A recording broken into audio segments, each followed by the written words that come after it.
अस्सलाम वालेकुम दोस्तों, मैं हूँ उमैर अदीज़ और आप देख रहे हैं यू आर अदीज़। जैसा कि आपको पता है कि बीजेपी गवर्नमेंट ने बुनकरों के लिए एक खुशहाली दे दी है या खुशफहमी उसको कह सकते हैं कि बुनकरों का जो पुराना 2006 वाला शासनादेश था, बीजेपी गवर्नमेंट ने ये कह दिया है कि अब पुराने रेट पर ही बिजली का बिल जमा किया जाएगा बुनकरों द्वारा। ये क्या कह सकते हैं, खुशहाली या खुशफहमी।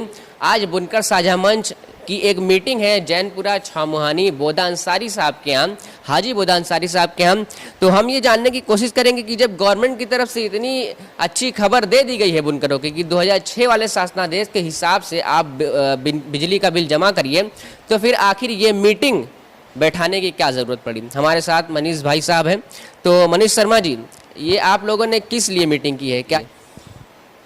देखिए, एक अभी 2-3 दिन पहले बिजली विभाग और कुछ सरकार के प्रतिनिधि और कुछ देख रहा था कुछ बुनकरों के बीच के भी प्रतिनिधि और कुछ विपक्ष के भी कुछ पॉलिटिकल पार्टियों के भी कुछ प्रतिनिधि एक फिर से एक वार्ता की और कुछ मौखिक टाइप एक बिजली विभाग की तरफ से एक आदेश आ गया है कि जो है अभी बिजली पुराने दर पे जमा होगी।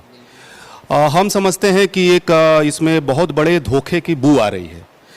ये ऐसा लग रहा है कि शायद बुनकरों को एक बार फिर से कोई झुनझुना थमा दिया गया है। और हम इसलिए समझ रहे हैं कि हमको लगता है कि 2 साल हो गए इस आंदोलन को चलते हुए, जब सरकार ने ऐलान किया था कि अब हम फ्लैट रेट बिजली नहीं रहेगी, और हमको लगता है कि 1 साल हो गया सरकार के प्रतिनिधियों लखनऊ में और बुनकर प्रतिनिधियों के बीच ये वार्ता तय हो गई कि नहीं, फिर से फ्लैट रेट रहेगा और सर्कुलर जल्दी ही जो है भेज दिया जाएगा। 1 साल हो गया और इस बात का किसी के पास क्या जवाब है कि 1 साल हो गया, वादा जो सरकार ने किया था कि फ्लैट रेट हम लागू करेंगे फिर से, वो आदेश अभी तक आया क्यों नहीं। इस बात का हम समझते हैं कि जो बुनकर प्रतिनिधि बात कर रहे हैं सरकार से, जो सरकार के प्रतिनिधि बुनकरों से बात कर रहे हैं, ये मुख्यमंत्री हैं, ये जो बिजली मंत्री हैं, ये जो सरकार के जो सचिव हैं नवनीत सहगल, इनके पास इस बात का क्या जवाब है। ऐसी कौन सी स्थिति आ गई कि एक छोटा सा सर्कुलर, एक सामान्य सा सर्कुलर 1 साल से लखनऊ से बनारस, लखनऊ से जो है तमाम जिलों में नहीं पहुंची। ये बड़ा सवाल है। तो क्या हम समझें कि ये जो अभी फिर एक चाल चली गई है, इसको हम चाल समझें? ये जो फिर से एक सिगुफा छोड़ा गया है, क्या इसको हम धोखा समझें? हम समझते हैं कि ये एक साजिश इसमें बू आ रही है और हम लोगों को लगता है कि ये एक कह लीजिए कि ये सरकार इस चुनाव तक इसको टालने की कोशिश में है। और हमको लगता है कि इसमें विपक्ष की भी चुप्पी जो है इस मसले पर, वो भी बेहद शर्मनाक है। हमको लगता है कि किस मुंह से वो चुनाव में उतरेंगे इस मसले पर, उनको भी इस बात को सोचना है। बुनकर भाई भी अब इस बात को सोच रहे हैं कि ये एजेंडा जो है, जो सर्कुलर जारी करने का, फ्लैट रेट बिजली का जो सर्कुलर जारी करने का जो एजेंडा है, यह एजेंडा अगर 15 दिनों के अंदर सरकार इस पे कोई फाइनल निर्णय नहीं करती है, तो यह एजेंडा अब फिर से आंदोलन का एजेंडा बनेगा। हम फिर से सड़कों पर उतरेंगे। हम इस बात को कहना चाहते हैं कि 1 साल में, पिछले 2 साल में कम से कम 20 से 25 हजार परिवार लॉकडाउन 1 से लेकर के लॉकडाउन 2 के बीच में इस सर्कुलर के न आने से कम 20 से 25 हजार परिवार बनारस से पलायन कर चुके हैं रोजगार को लेकर के। इन 1 सालों के अंदर बिजली विभाग ने करोड़ों रुपया बुनकरों का लूटा है। इस 1 साल के अंदर हजारों लोगों की बिजली काटी गई है। इस 1 साल के अंदर इस फ्लैट रेट के न होने के चलते, लॉकडाउन के चलते जो है पूरा एक भूखमरी का भूगोल पूरे बुनकरी इलाके में फैल गया है। बच्चे बिलख रहे हैं, छोटे छोटे बच्चे बिलख रहे हैं दूध के लिए, पानी के लिए, भोजन के लिए।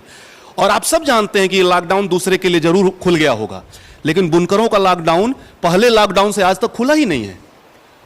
सैकड़ों मशीनें बेच दी गई आपके उसके भाव, ये कबाड़ के भाव। और मैं देख रहा हूं कि जो है इतनी निर्दयता, इतनी कठोरता, इतनी निर्ममता हमने आज तक जो है किसी रिजीम में नहीं देखा है। और मैं इस बात को फिर कहना चाहता हूं, इस तरह की चुप्पी मैंने कभी विपक्ष में भी नहीं देखी है। जवाब देना होगा। कई लोग जो है देख रहे हैं कि कल के फैसले के बाद, कल जो वो अभी मौखिक एक फैसला आया है, कई लोग थोड़ा खुशी जाहिर कर रहे हैं। हम देख रहे हैं कि फिर वो मौज मस्ती वाला ही मामला है। वो फिर से एक डाइवर्ट कर रहे हैं बुनकरों को। जैसे लग रहा है कि कोई जो मांग रहे थे वो मिल गया हो। मैं देख रहा हूं कुछ बुनकर नेताओं को भी खुशी व्यक्त करते हुए, मैं देख रहा हूं कुछ विपक्ष के नेताओं को भी खुशी व्यक्त करते हुए। हम समझते हैं कि अगर आप इस खुशी में शामिल हैं तो बुनकरों के साथ जो सरकार धोखा कर रही है उस धोखे में आप भी शामिल हैं। ये हम इस बात को कहना चाहते हैं और आज ये ऐलान कर रहे हैं कि हम जो है जल्दी ही एक फिर से एक चेतावनी ज्ञापन हम मुख्यमंत्री को, हम जो है संबंधित मंत्री को, यहाँ डीएम और कमिश्नर को, बिजली मंत्रालय को हम एक चेतावनी ज्ञापन देने जा रहे हैं। 15 दिन के अंदर अगर ये सर्कुलर नहीं आया, जो ऐसा लग रहा है कि जैसे जो है ब्रिटेन से कोहिनूर मंगाना हो, इंग्लैंड से जैसे कोहिनूर मंगाने के लिए कोशिश चल रही है, कुछ उसी तरह का ये सर्कुलर हो गया है। और जो उनका सर्कुलर होता है, जो उनकी पसंद का सर्कुलर होता है, वह मिनट भर में जो है बाहर आ जाता है और पूरे देश में, प्रदेश में चला जाता है। लेकिन जिस चीज पे उनको बराबर धोखा देना है, साजिश करनी है, वो सर्कुलर जो है कोहिनूर की तरह हो गया है। हम समझते हैं कि अगर 15 दिनों के अंदर ये कोहिनूर रूपी सर्कुलर नहीं आया तो फिर से एक बड़े आंदोलन का गवाह उत्तर प्रदेश बनेगा। और मैं एक अंतिम बात ये कहते हुए कि चुनाव जिसको भी लड़ना है, सरकार के लिए भी ये चेतावनी है और ये विपक्ष के लिए भी चेतावनी है कि ये चुनाव जो है ये सर्कुलर नहीं, फ्लैट रेट बिजली नहीं, तो ये जान लीजिए कि ये चुनाव जो है ये वोट भी नहीं, ये लड़ाई अब धीरे धीरे हम इस दिशा में ले जाएंगे। और ये कहना हम सरकार से भी चाहते हैं और विपक्ष से भी। और अगर 15 दिन के अंदर नहीं होता है तो हम लोग एक बड़े आंदोलन की तरफ जाएंगे। आखिर जब बीजेपी गवर्नमेंट ने ये खुशखबरी दे दी है आपको कि पुराने रेट पर ही जमा होगा जब तक नया सर्कुलर नहीं आ जाता, तो फिर आखिर ऐसा क्यों होता है कि आप लोगों को या और लोगों को मैंने देखा है कि जब कोई अच्छी चीज़ बीजेपी गवर्नमेंट देती है तब भी आप लोगों को बुरा ही लगता है? ऐसा क्यों होता है? आप ये देखिए कि नवनीत सहगल ने लगभग 1 साल पहले या 3 जनवरी को एक आदेश दिया था बिजली विभाग को। नवनीत सहगल कौन है? नवनीत सहगल प्रमुख सचिव हैं। उनका एक लिखित आदेश बिजली विभाग को गया और बिजली विभाग को यह आदेश था कि जब तक सर्कुलर नहीं जारी होता है तब तक आप बिजली कनेक्शन नहीं काटेंगे और लोगों से अतिरिक्त पैसा नहीं वसूलेंगे। लेकिन आप अगर कभी कभी हंसी आती है, जो लोग खुश हो रहे हैं इस मौखिक बयान से, वो लेकिन आप देखिए कि इस दौरान, इस आदेश के बाद लाखों कनेक्शन जो है, हजारों कनेक्शन काट दिए गए, लाखों रुपया बुनकरों का लूट लिया गया और भारी तनाव दिया गया लोगों को, भारी तनाव। आप समझिए कि जो भूखे लोग हैं उनकी बिजली अगर घर की काट दी जाए, कनेक्शन काट दी जाए, भारी तनाव दिया। मैं समझता हूं कि इससे बड़ा कोई उत्पीड़न नहीं हो सकता है। फिर इस मौखिक जवाब का क्या मतलब है? हम समझते हैं कि ये जो आप ये कह रहे हैं, जो उत्तर प्रदेश का गृह सचिव कह रहा है कि जब तक सर्कुलर नहीं आ रहा है, वही गृह सचिव सर्कुलर क्यों नहीं ला रहा है? वही गृह सचिव जो है सीधे वो जो उसने वादा किया था प्रतिनिधियों के साथ, वो सर्कुलर क्यों नहीं ला रहा है? ये एक साजिश है, इसमें धोखे की बू आ रही है, ये एक झुंझुना है। इसके पीछे एक वजह है, ये एक बड़ा वजह है। 2 साल से ये सर्कुलर नहीं आ रहा है, 1 साल से लिखित वादे के बाद ये सर्कुलर नहीं आ रहा है और पिछले 6 महीने से बिजली विभाग को आदेश के बावजूद बिजली कनेक्शन काटे जा रहे हैं और लोगों से पैसा वसूला जा रहा है। ये वजह है ये कहने का कि एक फिर झुंझुना थमाने की कोशिश हुई है और हम इस पे बहकावे में नहीं आने वाले हैं। फ्लैट रेट बिजली हमारा हक है, हमें झुंझुना नहीं, तुम्हें हमको हमारा हक देना होगा। तो जो लोग खुशफहमी में हैं, और मैं देख रहा हूं कि बड़े बड़े जो इसमें आंदोलनकारी थे 1 साल पहले, अभी जब भी आप लोग भी आंदोलन कर रहे थे तो उसमें बड़े बड़े जो आंदोलनकारी थे, मैं नाम नहीं लेना चाहूँगा, तो वो लोग भी बहुत ज़्यादा खुश हैं और बुनकर तो है ही खुश, क्योंकि वो बड़े लोगों की बात, अपने रहनुमाओं की बात मानता है। तो उन लोगों को आप कैसे समझाने की कोशिश करेंगे? हम उन सब प्रतिनिधियों से मिलेंगे। ये पहली बात तो ये है कि अगर कोई भ्रम है उनको, अगर उनको जो है कोई इस सरकार के कैरेक्टर के बारे में अगर उनको कोई बहुत कम जानकारी है, अगर जिस तरह की गिरगिट की तरह कलर बदलने वाली सरकार, उसके बारे में कम जानकारी है, बुनकरों का जो दुख पहाड़ जैसा खड़ा हो गया है उसके बारे में अगर वो उनके पास हम इस बात को भी ले जाएंगे और हम उनको सहमत करने की कोशिश करेंगे। और हमारी पहली कोशिश यही होगी कि हम फिर से एक बार तमाम बुनकर प्रतिनिधियों के बीच में जाएं, उनसे मिलें, उनसे अनुरोध करें, उनसे रिक्वेस्ट करें, उनको साथ में लेकर के आंदोलन में उतरने की तैयारी करें। हम इस बात की पहली कोशिश, जबरदस्त कोशिश बुनकर साझा मंच हमारा ये करेगा। लेकिन उसके बावजूद अगर इस दिशा में और उसके बावजूद अगर वो नहीं मानते हैं तो तब उसके बावजूद अगर नहीं मानते हैं तो हम आम बुनकरों को लेकर के हम आंदोलन में उतरेंगे। एक बात और आपसे कहना चाहते हैं, एक जो बड़ा सवाल है कि पिछले 2 साल से पूरे देश के लिए लॉकडाउन बंद खुला और बंद हुआ। फर्स्ट लॉकडाउन आया और फिर सेकेंड लॉकडाउन आया, लेकिन बुनकरों के लिए एक ही लॉकडाउन है। जो पहला लॉकडाउन था तब से बुनकरों का लॉकडाउन चल रहा है। इन दिनों बुनकरों के अंदर भूखमरी का जितना बड़ा सवाल बुनकरों के बीच में है, हम समझते हैं कि उत्तर प्रदेश के अंदर किसी और तबके में उतना नहीं है। उनका कोई लोकल धंधा नहीं है। उनके सामने जो मैं पहले आपसे बोला कि मशीनें बेचनी पड़ रही है, हजारों परिवार पलायन कर रहे हैं और कर्जे में दब गए हैं। हजारों करोड़ का कब्जा बुनकर समाज पे हो गया है। और हम समझते हैं कि अभी सरकार के अंदर थोड़ी भी शर्मिंदगी है तो अभी तत्काल जो है उनके लिए एक बुनकर पैकेज घोषित होना चाहिए। उनको मुकम्मल अनाज की व्यवस्था किए जानी चाहिए। 6 महीने तक उनके बिजली बिल माफ किए जाने चाहिए। 6 महीने तक उनके खाते में 10,000 जाना चाहिए। ये मांग भी हमारे एजेंडे में होगा और इस मांग को भी लेकर के हम उतरेंगे। तो एक बात आपने कही कि ये जो गवर्नमेंट है गिरगिट की तरह रंग बदलती है, शायद हमारे रहनुमाओं को नहीं पता है। तो अगर समाजवादी की बात करें विपक्ष की, तो वो भी गिरगिट से कम नहीं लगती मुझे, क्योंकि अभी मुस्लिम सम्मेलन हो गया है शायद या होने वाला है, तो उसमें मुस्लिम सम्मेलन क्यों किया गया है, यादव सम्मेलन क्यों नहीं किया गया है? एक बात हमको समझ में नहीं आ रही है। मैं इसलिए बात को क्या वो मुस्लिम सम्मेलन कर रहे हैं, यादव सम्मेलन कर रहे हैं, वो एक प्रश्न है उनका। ठीक है, हम उस पर बहुत अभी नहीं बात करेंगे। लेकिन हम एक चीज़ कहना चाहते हैं कि जो है अभी उन्होंने एक वादा किया कि 300 यूनिट जो है हमारी सरकार आएगी तो हम ये वो करेंगे, फ्री करेंगे। तो आप जानते हैं किसी दौर में मुलायम की सरकार थी और उस दौर में बुनकरों ने आंदोलन करके, ज़बरदस्त आंदोलन करके उस दौर में सरकार को एक आदेश लाने का एक मजबूर किया था। उस समय ये फ्लैट रेट बिजली उसी दौर में आया था।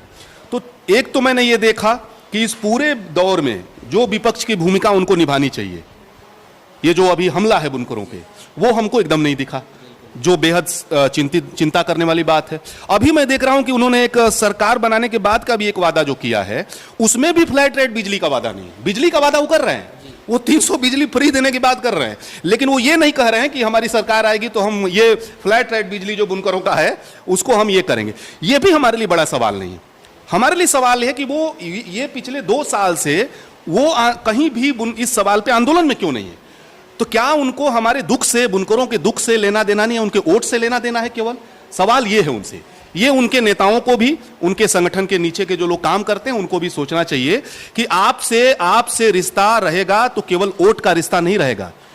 हमारे दुख से अगर आपका रिश्ता नहीं रहेगा तो आपके हमारे वोट से भी आपका रिश्ता हम नहीं रखेंगे। इस बात को उनको भी समझना चाहिए। और अभी भी मौका है उनको आंदोलन में, और केवल उन्हीं को नहीं, मैं तमाम विपक्षी पार्टियों को मैं देखूंगा कि अभी वो जो आंदोलन चल रहा था उस समय जो है कुछ कांग्रेस के प्रदेश अध्यक्ष यहाँ आए और पूरा उन्होंने एक मीटिंग कर ली यहाँ करके, और उसके बाद जा करके पूरा जय विजय को पूरा घोषणा कर दी, पूरा एक तरह से खुशी मना लिया, सेलिब्रेट कर लिया।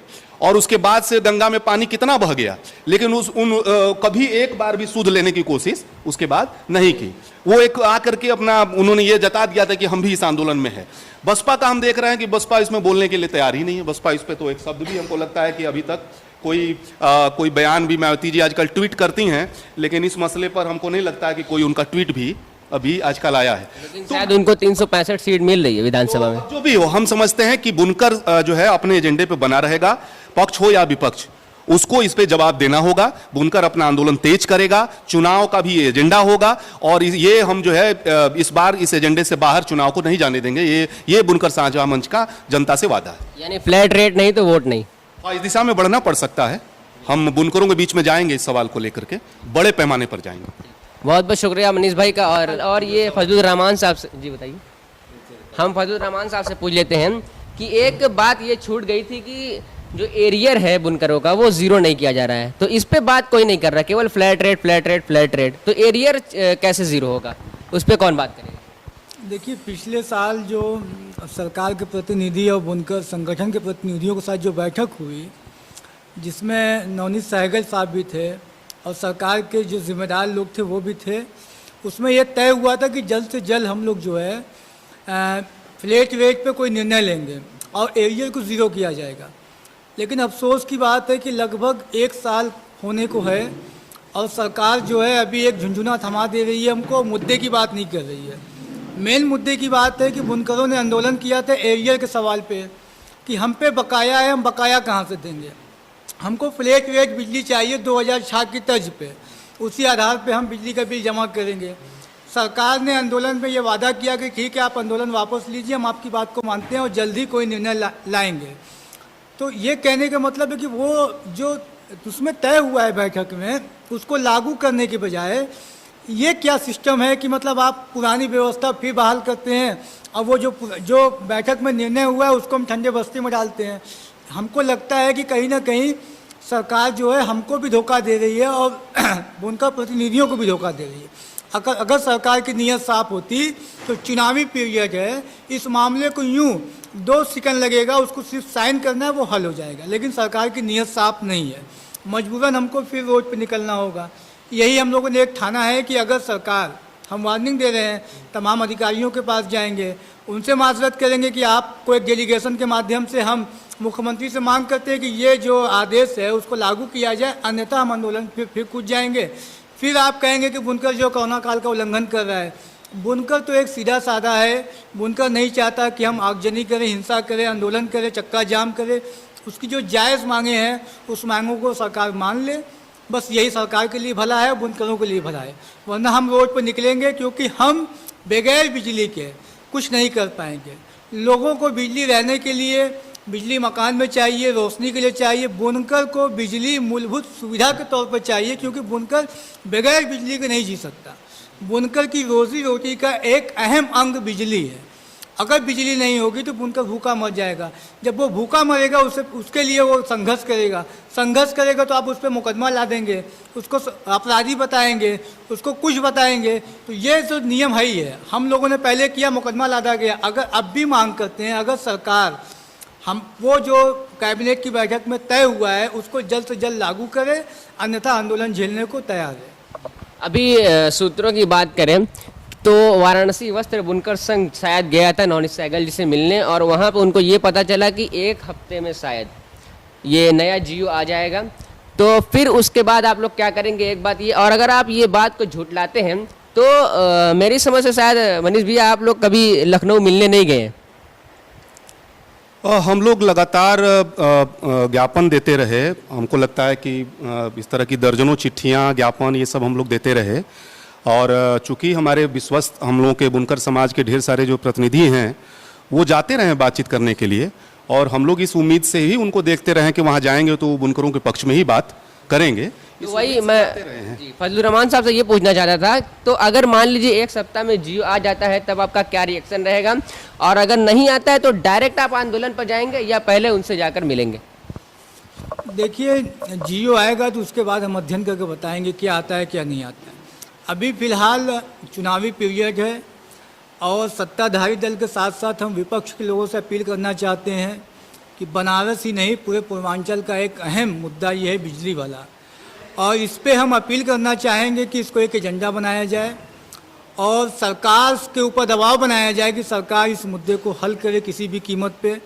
अगर सरकार हल नहीं करती है या विपक्ष इस मुद्दे पे, इस चुनावी मुद्दे को, चुनाव में इस बिजली के मुद्दे को नहीं बनाता है तो मजबूरन हमको रोड पे निकलना होगा, आंदोलन करना होगा।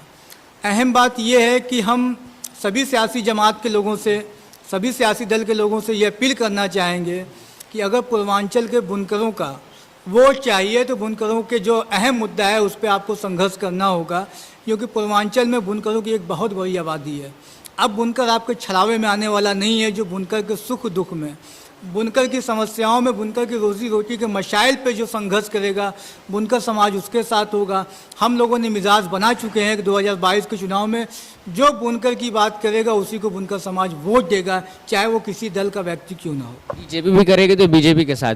देखिए, अहम बात है, बीजेपी 5 साल के शासनकाल हमने देखा, अच्छी तरह परख लिया है। बीजेपी बुनकर के किसी मामले में हल करने वाली नहीं है। अगर हल करने वाली होती तो 2 साल से ये मुद्दा चल चुका है, 2 साल में अब तक वो किसी न किसी बहाने पर इस मुद्दे को ला दी होती, लेकिन बीजेपी सिर्फ मुद्दे को टरका रही है। हमने देखा कि किसान आंदोलन चल रहा है। आज तक लोग 700 लगभग 7 महीना 15 दिन हो चुका है किसान आंदोलन के, वो अपने जायज़ मुद्दे को लेकर बैठे हुए हैं, अपना घर परिवार बच्चों को छोड़कर वहाँ पे। जब उनकी बात नहीं सुनी जा रही तो हम बुनकरों की कैसे सुनी जाएगी। सरकार हमको भी मजबूर कर रही है कि हम भी किसान के तर्ज पे धरने पे बैठ जाएं, अनिश्चितकालीन धरने पे। अगर हम जब बैठ जाएंगे तो फिर हम उठने वाले भी नहीं हैं, सरकार को डबल दबाव झेलना होगा। चलिए, बहुत बहुत शुक्रिया। आप लोगों का वीडियो बहुत ही ज़्यादा लंबा हो गया है। तो आपने देखा कि किस तरीके से इन लोगों का ये कहना है कि बुनकरों को झुंझुना थमाने का काम किया गया है और 2022 में अगर फ्लैट रेट नहीं तो वोट नहीं। अगर आपको ये वीडियो पसंद आएगा तो प्लीज़ लाइक करें, दोस्तों के साथ शेयर करें, चैनल को सब्सक्राइब करना ना भूलें। मिलते हैं नेक्स्ट वीडियो में। अल्लाह हाफिज़।